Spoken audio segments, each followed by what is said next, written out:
Beautiful people, আমি তৃপ্তি নিয়ে চলে এসেছি একটা নিউ মিনি ভ্লগ। এটা ছিল কামাখ্যা মন্দিরের ভ্লগ। আমি কামাখ্যা মন্দিরে গিয়ে কীভাবে পুরো দিনটা কাটালাম এটাই তোমাদের সাথে শেয়ার করব।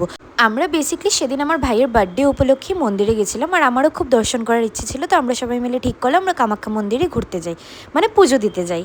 সত্যি কোনো মন্দিরে গেলে না একটা স্ট্রং ডিভাইন এনার্জি ফিল করা যায়।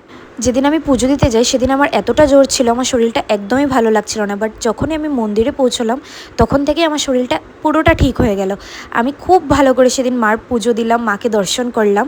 তো আমার সাথে আপনারাও এই ভিডিওটা খুব ভালো করে দেখতে থাকুন। আমরা সেদিন পান্ডা বুক করেছিলাম, তো আমরা তাড়াতাড়ি সব পুজোর সামগ্রী নিয়ে আমরা মন্দিরের ভিতরে চলে গেলাম পুজো দেওয়ার জন্য।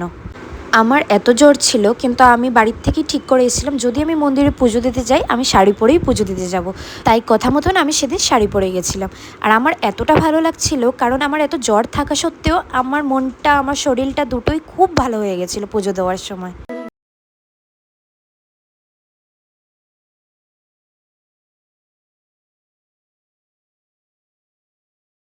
মন্দিরের ভেতরে ফোন এলাও ছিল না, তাই আমি ভুলেও ফোনটা বের করে নিই, কারণ 2100 ফাইন হয়ে যেত।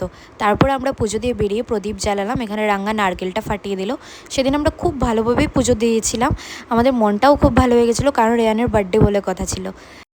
সেদিন কামাখ্যামার মন্দিরে অনেকটাই ভিড় ছিল আর অনেকটাই গরম ছিল, তাও আমরা অনেক ভালোভাবেই পুজো দিয়েছিলাম। তারপর আমরা পুজো টুজো কমপ্লিট করে আমরা বাড়ির পথে রওনা দিলাম। তো আমার এই ভ্লগটা ভালো লাগলে লাইক কমেন্ট শেয়ার করতে ভুলো না কিন্তু। Till then by.